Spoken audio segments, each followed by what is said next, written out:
हरे भरे खेत, ऊंचे पेड़ों से घिरा हुआ मरकापुर एक बहुत ही खूबसूरत गांव था। उस गांव में सज्जन सिंह नाम के एक अमीर जमींदार रहते। वो बहुत ही सम्मानित व्यक्ति थे। समाज में उनका काफी नाम था। उनकी पत्नी का नाम कमलेश देवी था। कमलेश देवी घर की देखभाल बहुत अच्छे से करती, लेकिन जब बात खाने पीने और घर के पकवानों की आती तो वो थोड़ी कंजूस हो जाती थी। इसके साथ ही उन्हें हमेशा शक रहता था कोई उनकी चीजें न चुरा ले। इस दंपति की कोई संतान नहीं थी, इसलिए उन्होंने एक अनाथ लड़के को बचपन से ही सहारा दिया। उसे अपने घर में रखा, उसका पालन पोषण किया। उस लड़के का नाम था रामू। रामू दिखने में मासूम था और दुनिया की चालाकियों से बिल्कुल अनजान, सीधा साधा इंसान था। मालिक जो भी काम कहते वो आंख बंद करके उसे पूरा कर देता, लेकिन उसकी इसी मासूमियत की वजह से किए गए काम अक्सर घड़ी भर में ही गड़बड़ी और हंसी मजाक का कारण बन जाते। सज्जन सिंह उसकी मासूमियत को देखकर मुस्कुरा देते, लेकिन कमलेश देवी रामू के कामों से परेशान होकर अपना सिर पीट लेती और उसे डांटती रहती। रामू दिन भर घर में गायों को चराना, बाजार से सामान लाना और बगीचे का काम करना जैसे सारे काम करता। एक दिन मानसून का एक खूबसूरत दिन था। सुबह से ही आसमान में काले बादल छाए हुए थे। शाम होते होते मौसम बहुत ही ठंडा और सुहाना हो गया। बाहर बल्कि हल्की हल्की बूंदें हो रही थी। ऐसे खुशनुमा मौसम में कमलेश देवी का मन हुआ कि कुछ गर्मा गर्म और क्रिस्पी खाया जाए। उन्होंने तुरंत रामू को बुलाया। उसके हाथ में एक बड़ी सी टोकरी थमा दी। रामू, तुमने देखा बाहर कितनी अच्छी हल्की हल्की बारिश हो रही है। मौसम बहुत ठंडा है। तुम तुरंत बाजार जाओ, उस कोने वाले दुकान में मिलने वाले गर्मा गर्म चीज समोसे पूरे 100 खरीद कर लेकर आओ। ये लो, ये पैसे रखो। दुकानदार समोसे के साथ एक रसीद भी देगा, उसे ध्यान से टोकरी में रख कर लेकर आना। रामू ने हाँ में सिर हिलाया, छाता लिया और बारिश में बाजार की ओर निकल पड़ा। रामू बाजार गया, दुकान से पूरे 100 चीज समोसे खरीदे। दुकानदार ने उन सभी समोसे को एक टोकरी में सजाया, उनकी कीमत और संख्या लिखी हुई एक रसीद को रामू को दे दी। रामू उन सभी चीजों को टोकरी में रखकर वापस घर की ओर चल दिया। बाहर बारिश की बूंदें गिर रही थी। हाथ में गर्मा गर्म समोसे की खुशबू आ रही थी, जिसे देखकर रामू के मुंह में पानी आ गया। रास्ते के बीच में वह एक बड़े पेड़ के नीचे रुका। अरे वाह, पूरे 100 समोसे हैं। अगर इनमें से मैं एक खा लूं तो मालकिन को पता ही नहीं चलेगा ना। ऐसा सोचकर उसने चीज समोसे निकाले और फटाफट खा गया। चीज समोसे मुंह में घुलते ही वह बहुत ही खुश हुआ। घर आते ही उसने टोकरी कमलेश देवी को दे दी। कमलेश देवी ने रखी रसीद को देखा और समोसे को एक एक गिनना शुरू किया। गिरने पर सिर्फ 99 समोसे निकले। एक समोसा कम था। उन्होंने तुरंत रामू की तरफ गुस्से से देखा। रामू, इनमें एक समोसा कम है। क्या तुमने रास्ते में से चोरी छिपे खाया है? रामू हैरान होकर अपनी आंखें बड़ी की। हाँ मालकिन, ये तो सच है कि मैंने एक समोसा खाया है, लेकिन यहाँ पर घर पर बैठकर आपको कैसे पता चला कि मैंने समोसा खाया है? कमलेश देवी ने मुस्कुराते हुए रसीद दिखाई। अरे मूर्ख, कैसे पता चला? तुम्हारी सूरत से ये देखो, ये जो रसीद है ना, यह मुझे बता सकती है कि तुम वहाँ दुकान से 100 समोसे खरीदे और रास्ते में एक खा लिया। यह इस रसीद ने खुद अपना मुंह खोलकर मुझे बताया है। आगे से कभी चोरी मत करना करके चिल्लाती है। रामू ने उस रसीद की तरफ देखा। अरे बाप रे, इस कागज की आंखें और मुंह भी है। इसका मतलब ये मालकिन को सब कुछ बता देता है। वह मन ही मन डर गया। कुछ ही दिन बीत गए। एक बार कमलेश देवी का मन फिर से चीज समोसे खाने का हुआ। उन्होंने फिर से रामू को बुलाया और बाजार भेजा। रामू दुकान पर गया, समोसे खरीदे। इस बार भी दुकानदार द्वारा दी गई रसीद को टोकरी में रखकर चल पड़ा। रास्ते के बीच में आते ही समोसे की महक उसके नाक तक पहुंची। इस बार उसका मन एक साथ 2 समोसे खाने का हुआ, लेकिन उसने सोचा कि रसीद तो घर जाकर मालकिन को सब बता देगी। तब रामू के दिमाग में एक अनोखा और अजीब विचार आया। ये कागज का टुकड़ा टोकरी में रखकर मुझे खाते हुए देखता है, इसलिए ये जाकर मालकिन को बता सकता है।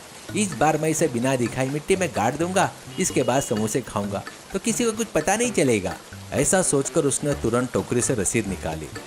रास्ते के किनारे मिट्टी को एक छोटा सा गड्ढा खोदा, उसमें रसीद को दबा दिया। सोचा कि अब यह कागज मुझे नहीं रोक सकता। उसने टोकरी से 2 बड़े चीज समोसे निकाले और फटाफट खा गया। घर आते ही कमलेश देवी ने हमेशा की तरह रसीद देखी और समोसे गिने। इस बार 2 समोसे कम निकले। वह गुस्से से आग बबूला हो गई। रामू, इस बार भी तुमने चोरी की। 2 समोसे कम है, तुमने उसका क्या किया? करके जमकर चिल्लाती है। अरे मालकिन, आधा रास्ता पार करते करते मुझे भूख लग गई थी, इसलिए मैंने 2 समोसे खा लिए। वो तो ठीक है, लेकिन इस बार मैंने उस कागज को दिखाए बिना उसे मिट्टी में दबाकर छुपा कर रखा। उसके ऊपर पत्थर रखकर समोसे खाए थे ना, फिर भी इस बार आपको कैसे पता चला? उस कागज ने मिट्टी में रखकर भी आपको कैसे बता दिया? कमलेश देवी इस बेवकूफी पर अपनी हंसी रोकते हुए बोली, अरे मूर्ख, तुम उसे मिट्टी में रखो या आसमान में, वह मुझे बात करके सच उगल ही देता है। अब से मैं तुम्हें समोसा लेने के लिए बाजार नहीं भेजूंगी। घर पर ही रहकर पशुओं की देखभाल का काम करो। उन्होंने उसे डांटकर भगा दिया। कुछ दिन बाद दीपावली का त्योहार आया। त्योहार के मौके पर कमलेश देवी के मायके वालों ने उनके लिए 2 बड़े टोकरियां भरकर तरह तरह की मिठाइयां भेजी। उन मिठाइयों की खुशबू पूरे घर में महक रही थी। कमलेश देवी उन मिठाइयों को देखकर बहुत खुश हुई, लेकिन घर में था रामू। वो भले ही मासूम था, पर खाने पीने के मामलों में उसकी लालच कुछ ज्यादा ही थी। उन्हें डर था कि वह टोकरियां खाली न कर दे। रामू उन मिठाइयों को हाथ भी न लगाए, इसके लिए उन्होंने चतुराई भरा उपाय सोचा। वह उन मिठाइयों की टोकरी को लेकर बाड़े में गई और वहां पर बड़े सांप के बिल के ऊपर रख दिया। इसके बाद रामू को बुलाया और बहुत गंभीर चेहरा बनाकर उसको कहा, रामू देखो, वह बाम्बे के ऊपर 2 टोकरियां रखी है ना, उन टोकरियों की मिठाई में बहुत ही खतरनाक जहर है। मैंने उसे पूजा के लिए वहाँ रखा है। तुम बोलकर भी उन टोकरी की तरफ मत देखना। अगर तुमने उसे कोई खाने की चीज समझकर खा लिया तो बस खेल खत्म, तुम बिना तड़पे सीधे मर जाओगे। सावधान रहना करके समझाती है। रामू डर से कांपने लगा। अरे बाप रे, जहर! मैं बिल्कुल उस तरफ नहीं जाऊंगा मालकिन। कमलेश देवी मन ही मन मुस्कुराई कि अब वो उन मिठाइयों को छुएगा भी नहीं और निश्चिंत होकर अपने काम में लग गई। इसके बाद भी दिन सामान्य रूप से बीत रहे थे, लेकिन रामू की बदकिस्मती से वो जो भी काम करता वह उल्टा ही पड़ता। कमलेश देवी रोज उसे डांटती। एक दिन रामू ने खेत में गाय को ठीक से चराया नहीं, इसलिए कमलेश देवी ने सबके सामने उसे बहुत डांटा। रामू को उस दिन सच में अपनी जिंदगी से नफरत हो गई। वो बगीचे में गया और अकेले बैठकर रोने लगा। मेरी जिंदगी दिन ब दिन खराब होती जा रही है। रोज सिर्फ डांट और मार ही मिलती है। इस घर में मेरी मासूमियत को कोई नहीं समझता।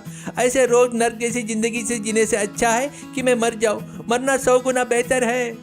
उसने पक्का इरादा कर लिया। मरने का कोई रास्ता सोचते हुए उसे मालकिन की कही बात याद आ गई। उस दिन मालकिन ने कहा था कि उस बाम्बी के ऊपर रखी टोकरी में बहुत खतरनाक जहर है, जिसे खाते ही इंसान मर जाता है। जब मुझे मरना ही है तो मैं उस जहर को खा लेता हूँ। ये सारे दुख एक ही बार में खत्म हो जाएंगे करके सोचता है। तुरंत रामू ने आसपास देखा, कोई उसे देख तो नहीं रहा है, और दौड़कर बाम्बी के पास गया। उसने टोकरियों का ढक्कन हटाकर देखा। अंदर रंग बिरंगी लड्डू, गुलाब जामुन और रसगुल्ले थे। उसने मन ही मन सोचा, अरे बाप रे, जहर दिखने में कितना सुंदर और मिठाई जैसा है, इसलिए शायद इसे खाते ही लोग मर जाते हैं करके सोचता है। अब उसने बिना कोई देरी किए मरने के पक्के इरादे से दोनों हाथों से उन मिठाइयों को उठाया और फटाफट मुंह में ठूसना शुरू किया। जहर पूरे शरीर में जल्दी फैल जाए, इसलिए वह एक के बाद एक मिठाई खाता गया। दोनों टोकरियां पूरी तरह खाली कर दी। मिठाइयां बहुत ज्यादा खाने की वजह से उसका मुंह आटे जैसा गाढ़ा हो गया, गला रुंध गया, उसकी सांसें अटकने लगी। ठीक उसी समय मालिक सज्जन सिंह खेत से घर लौट रहे थे और बगीचे की तरफ आ गए। वहां बाम्बी के पास रामू बैठा हुआ था।